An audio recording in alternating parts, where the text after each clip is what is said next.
அனைவருக்கும் வணக்கம். Jaibala YouTube channel சார்பாக உங்களை அன்புடன் வரவேற்கிறேன். ஜெய்பாலா ஜெய்பாலா ஜெய்பாலா. ஏகதந்தாய விக்னமே வக்கரதுண்டாயுதமே தண்டோதந்தி பிரதிதாது மகாகணபதியுடைய அனுகிரகத்தாலும் பாலத்தர்வசனுடைய திருவருளாலும் முருகப்பெருமாள் ஆசை கொண்டு இந்த வாரம் மீன ராசிக்கு எத்தகைய பலன் கொடுக்குது, நன்மை செய்யுமாங்கிறது பார்ப்போம். அது முன்னாடி நம்முடைய சேனல் சப்ஸ்கிரைப் பண்ணுங்கள், லைக் பண்ணுங்கள், கமெண்ட்ஸ் பண்ணுங்கள், உங்களுடைய கருத்துக்களை பதிவிடுங்க. உங்கள் மீன ராசிநாதன் சொல்லக்கூடிய 4ஆம் இடத்துல உங்கள் ராசியில் சந்திரன் அமர்ந்திருப்பது, 5ஆம் அதிபதியில் உங்கள் ராசியில் இருப்பது சிறப்பு.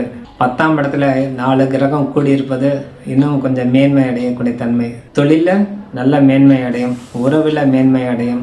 2ஆம் அதிபதி 9ஆம் அதிபதி சொல்லக்கூடிய செவ்வாய் பகவான் உங்கள் ராசியில் 10ஆம் இடத்துல அமர்ந்திருப்பது தொழில்துறையில் வெற்றி அடையும். புதிய ஒப்பந்தங்கள் ஏற்படக்கூடிய வாய்ப்பு, நிலப்பலங்கள் அமையக்கூடிய வாய்ப்பு அனைத்தும் கொடுக்கக்கூடிய தன்மை உண்டு. ஏதேனும் உங்களுக்கு தூரதேச பயணம் ஏற்படக்கூடிய தன்மை உண்டாகும். நீங்கள் செய்கிற தொழிலில் மேலும் ஒரு விரிவு ஏற்படுத்தலாம் அப்படின்னு நீங்கள் நீண்ட காலமாக ஒரு கனவு இருக்குது, இதோடு சேர்ந்து இன்னொரு வேலை செய்யலாம் அப்படின்னும்போது இந்த வாரத்தில் போய் முயற்சி செய்யும்போது அதுக்குண்டான இடம் அமைந்துவிடும், அதுக்குண்டான ஒப்பந்தமும் உங்களுக்கு கிடைத்துவிடும். ஆகவே முயற்சிகள் தவறாமல் செய்து வர்றது சிறந்தது. சுக்கிர பகவான் உங்களுக்கு சாதகமற்ற தன்மையாகவே இருக்கிறாரு. உங்கள் ராசிக்கு 10ஆம் இடத்துல இருந்த 3ஆம் அதிபதியும் 8ஆம் அதிபதி சொல்லக்கூடிய கிரகம் சுக்கிரன் உங்கள் ராசியில் அமர்ந்து உங்கள் ராசிநாதனுடைய பார்வையில் இருப்பது சற்று யுக்த கிரகமாக அமையும். ஆகவே சுக்கிரனால் உங்களுக்கு பலன் கிடைக்காது, சூரியனால் பலன் உங்களுக்கு கம்மி. ஆகவே ஒளி இழந்த வாழ்க்கையை சொல்லும். எல்லாமே உங்களுக்கு கிடைச்சாலும் உங்களுக்குள்ள ஒரு கவலை மேலோங்கி நிற்கும். அந்த மனக்கவலை மனசோர்வு உங்களுக்கு தீரவே தீராது. ஆகவே போராட்டமாகவே இருக்கும். என்ன செய்யலாம், எது செய்யலாம், எல்லாம் செஞ்சு எதோ விட்டாச்சு, எல்லாமே நான் கரெக்டாக செய்கிறேன்னா, நான் கரெக்டாக நடந்துக்கிறேன்னா உங்களுக்குள்ளே ஏற்படக்கூடிய ஐயப்பாடு, உங்களுக்குள்ளே ஏற்படக்கூடிய தடுமாற்றம், உங்களுக்குள்ளே ஏற்படக்கூடிய பயம் எல்லாமே உங்களை சார்ந்தே உருவாகும் சூரியனுடைய பலன் இல்லாதனால. ஆகவே புத பகவான் உங்களுக்கு 4க்கும் 7ஆம் அதிபதி உங்கள் ராசியில் 10ஆம் இடத்துல அமர்ந்திருப்பது உங்கள் ராசிநாதன் பார்ப்பதால், அதாவது தனுசில் அமர்ந்தக்கூடிய கிரகம் உங்கள் ராசிநாதன் பார்ப்பதால் நன்மை கல்வி உண்டாகும். குழந்தைகளுக்கு கல்வி ஏற்படும். குழந்தை செல்வங்களுக்கு நல்ல படிப்பு உருவாகக்கூடிய தன்மை.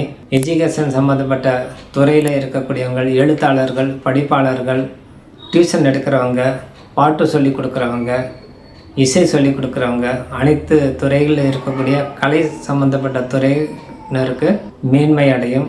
இந்த காலகட்டத்தில் அவங்களுக்கு புது முயற்சி ஈடுபடும் போது அனைத்து கிரகம் அவங்களுக்கு உறுதுணையாக இருக்கும். கலை அம்சத்தோடு இருக்கக்கூடிய அனைத்து துறை அப்படின்னு எடுத்துட்டாலே சினிமா துறை தான் முதல்ல ஞாபகம் வரும்.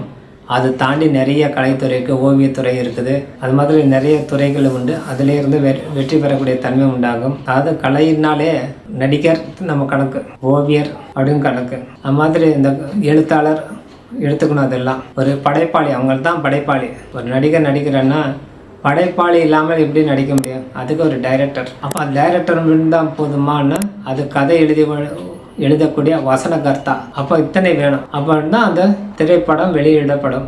அதே மாதிரி தான் உங்களுடைய வாழ்க்கையில் ஒவ்வொரு கட்டமாகவே சென்று மேல்மை அடையக்கூடிய தன்மை இந்த மீன ராசிக்காரர்களுக்கு. நிறைய அடி வாங்கி வந்துட்டேன், நான் நிறைய அனுபவப்பட்டுட்டேன். ஒரு 3 மாதத்தில், இந்த 1 வருஷத்தில் நான் பட்ட அனுபவம் எனக்கு போதும், இந்த 1 வருஷத்தில் எனக்கு நிறைய பாடம் கற்று விட்டாங்க மக்கள் என்ன கொடுப்பாங்க. எதுக்கு?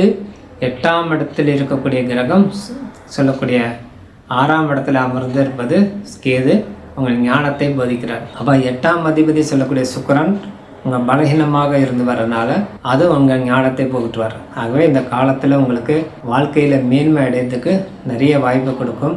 தவறாமல் பயன்படுத்திக்கலாம்.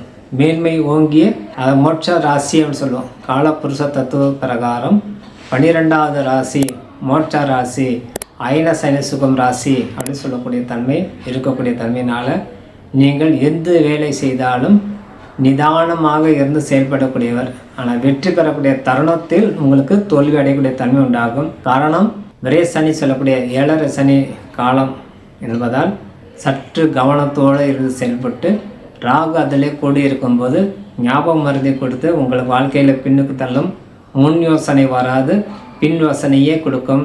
தவறான காரணமாகவே அமைந்துவிடும். அந்த நேரத்தில், அந்த காலத்தில், அந்த நேரத்தில் அந்த செயல் செய்தாலே அது வெற்றி பெறலாம். ஆனால் அந்த தருணம் தாண்டின பிறகு அந்த தருணம் முடிந்த பின்பு தான் உங்களுக்கு அந்த ஞாபகம் வரும். அதனால் உங்களுக்கு வாழ்க்கையில் காலதாமதம் உருவாக்கக்கூடிய தன்மை உருவாக்கும் சொல்லி விடைபெறுகிறேன். நன்றி, வணக்கம். ஜெயபாலா, ஜெயபாலா, ஜெயபாலா. வாழ்க வளமுடன். நன்றி, வணக்கம்.